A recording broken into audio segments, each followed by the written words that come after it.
Hello, and welcome to Wisdom Wednesday for women who have been abused and are finding their way to a life they call their own. I'm Rose Armstrong.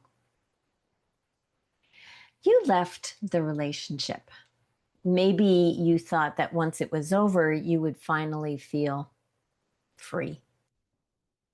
Instead, you look around and realize just how much of your life had disappeared with it. The friends you used to spend time with were friends you knew as a couple. Some of them stopped calling. Some didn't know whose side to take. And some couldn't believe what you were telling them. But he always seemed like such a nice guy. I can't imagine him doing that. Are you sure? So you stopped trying to explain. And your world got smaller. Maybe there are evenings when you sit at home and you wonder how you could have finally left the relationship that had been so difficult, and now you feel more alone than ever. I did. There is a kind of isolation that can happen after an abusive relationship that has very little to do with whether there are people around you. It comes from feeling as though no one really understands what you have experienced. And when the people around you question what happened, something else can happen too. You begin questioning yourself. Was it really that bad? Maybe I misunderstood. Maybe I'm remembering it wrong. Maybe I made too much of it.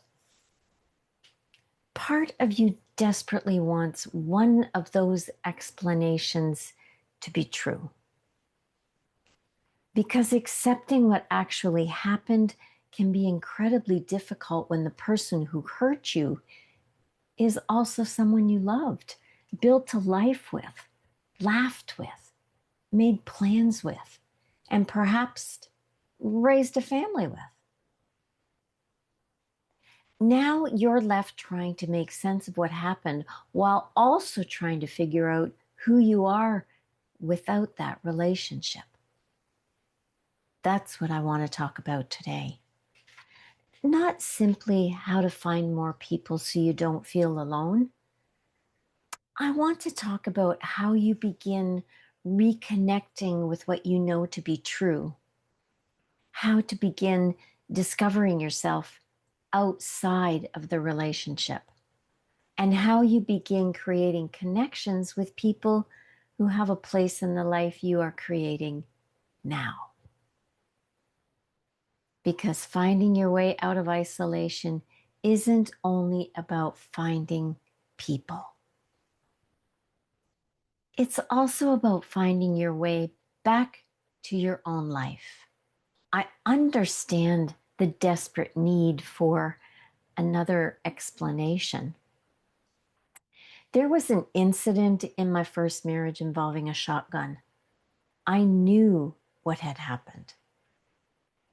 And yet afterward, I desperately tried to convince myself that maybe I had dreamed it. I kept thinking, he wouldn't do that. This was the man I was married to, the man I shared my life with. Surely he wouldn't do something like that. I wanted so badly for there to be another explanation. But the next morning, the shotgun was sitting on the couch. I hadn't dreamt it. What strikes me now isn't only what happened that night. It's how desperately I tried not to believe my own reality. Because if I accepted that it really happened, I also had to accept something about my marriage and the man I was married to that I didn't want to be true.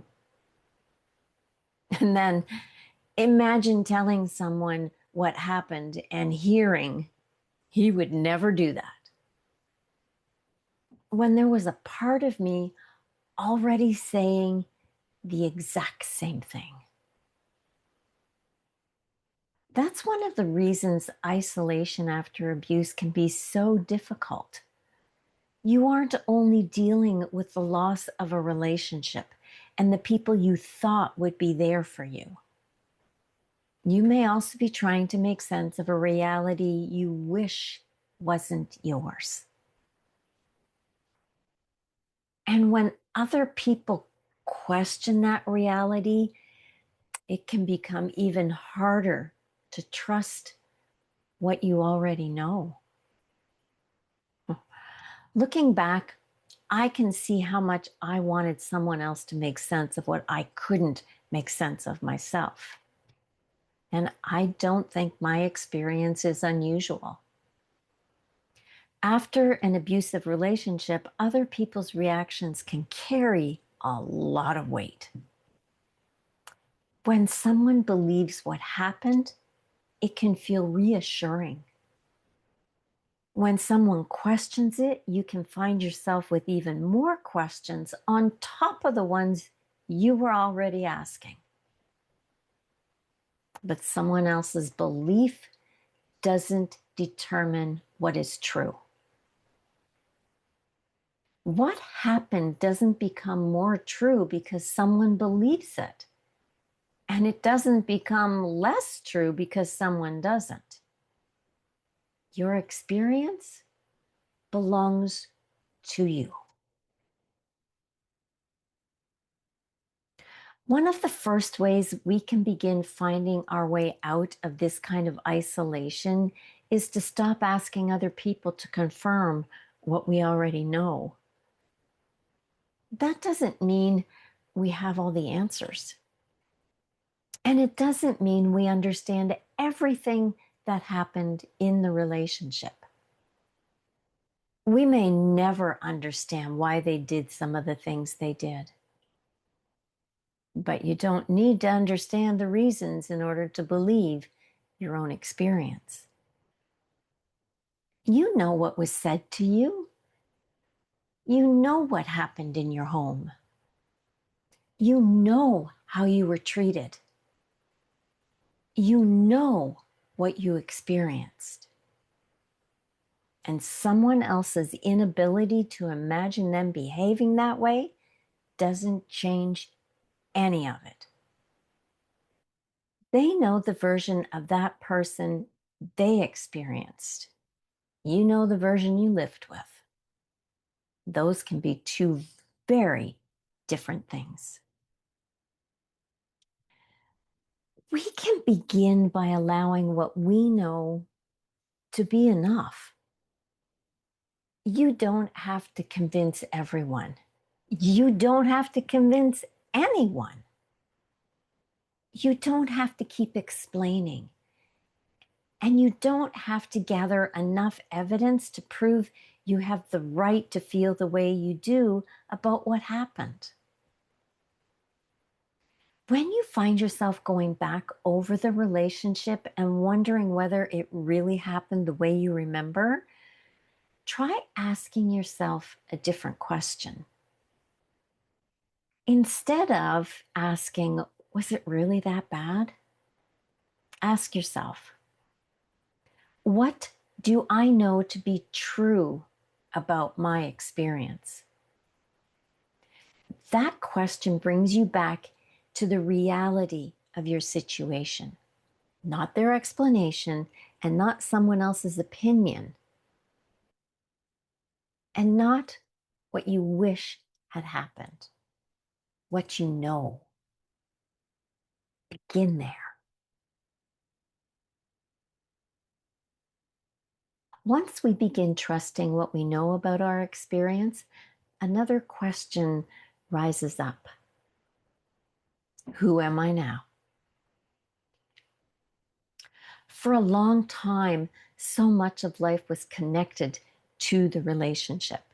Where you went, who you spent time with, what you did on the weekends, even how decisions were made.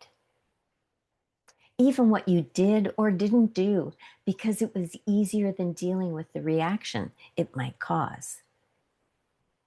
And then the relationship ends. There can suddenly be a lot of empty space where the other person used to be. At first, that space can feel incredibly lonely. But that same space can also give you room to discover yourself. And you don't have to sit down and figure out who you are immediately. You can start much smaller than that. What do I actually like? How do I want to spend my Saturday? Who do I enjoy being around? And what don't I want in my life anymore? Give yourself permission to experiment. Watch the movie no one else wanted to watch. Go somewhere you've always wanted to try. Pick up something you once enjoyed, or try something completely new simply because you're curious. There doesn't have to be a bigger reason. You're finding out what belongs in your life now.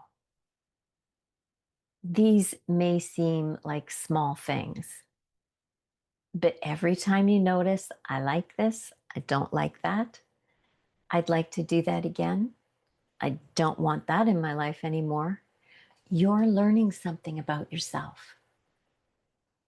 And slowly, the question, who am I now, stops being the enormous question you have to answer. It becomes something you discover by living your life.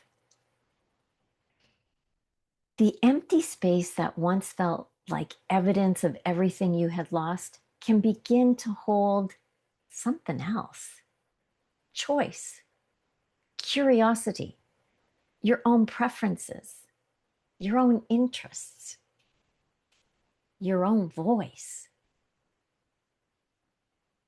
You aren't required to know exactly who you are before you begin creating your life. You get to discover who you are as you live it. And discovering yourself in this way matters. Because the more you know about yourself, the easier it becomes to recognize what belongs in your life and what doesn't. You begin to know what you enjoy instead of automatically going along with what someone else wants.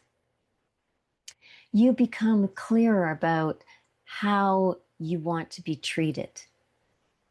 You notice sooner when something doesn't feel right for you. And decisions become easier because you have something to base them on.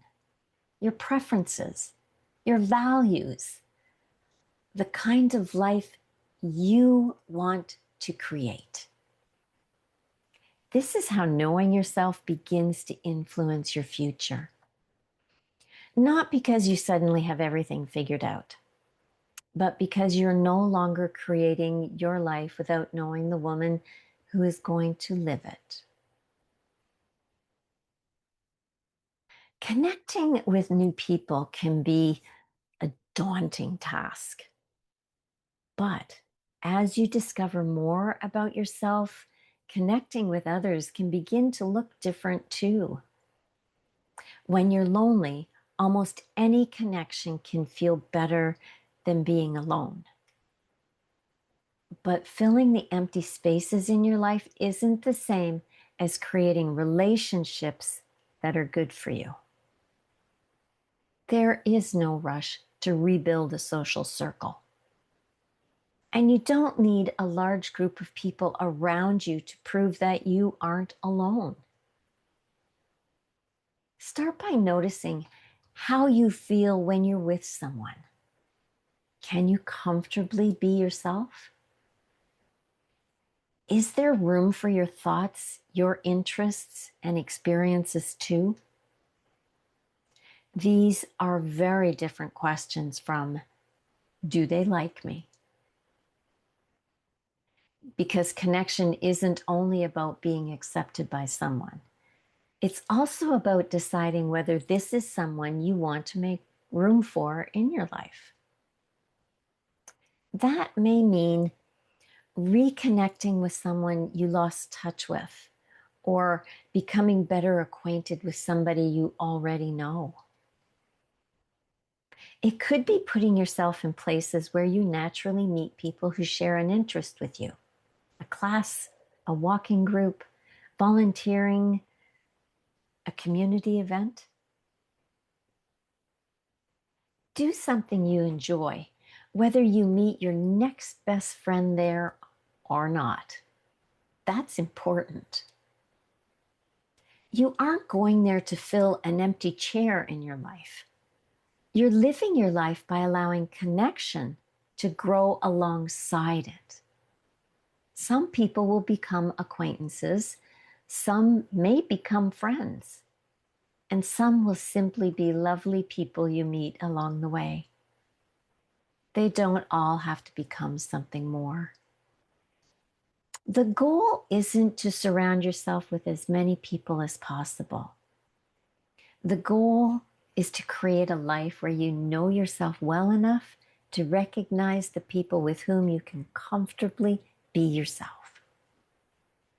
Because the people you choose now don't have to belong to the life you left.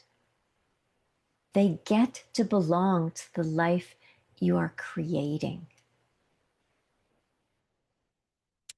If life feels lonely right now, you don't have to rush to fill the empty spaces. There may be something valuable happening in those spaces. You are learning to believe what you know without needing everyone else to agree with you. You are discovering what you like, what matters to you, and what you want your life to include. And you're beginning to recognize the kinds of people you want to share that life with. None of this happens quickly. And you don't need to have yourself figured out. You don't need to know where all of your new connections will come from. And you certainly don't need everyone from your old life to understand why you left. You can begin with what is already yours: your experience, your choices, your interests, your life. Perhaps the question isn't, how do I stop being so alone? Perhaps the more useful question is, what would I like to begin creating in this space? That might be one small experience you choose for yourself, one interest you decide to explore, one person you would enjoy getting to know better, or simply one moment when you notice what you want instead of automatically considering what someone else would want. Isolation can make it feel as though your world has become very small. But this space doesn't have to remain empty. You get to decide what begins to grow in it. Before we finish today, I want to leave you with something to consider. You can trust what happened to you, even if others don't understand it or believe it. Their opinions don't change your experience. And the empty space left by the relationship doesn't have to be something you rush to fill. This space can be explored. It gives you room to discover what you like, what you want, who you enjoy being around, and what you want your life to include. So if life feels a little empty right now, consider the possibility that empty doesn't have to mean something is missing. There may simply be room for something new. You can learn how to use this space and rediscover who you are and begin building the life you want. On Tuesday, September 22nd at 7 p.m. Eastern Time, I'm hosting a free webinar called The 5 Reasons Life Can Still Feel Hard After Leaving an Abusive Relationship and How to Overcome Them. Discover what helps women move forward with so much confidence that they never end up in another abusive relationship ever again. Click the registration link in the description. And that's enough for today. See you next week.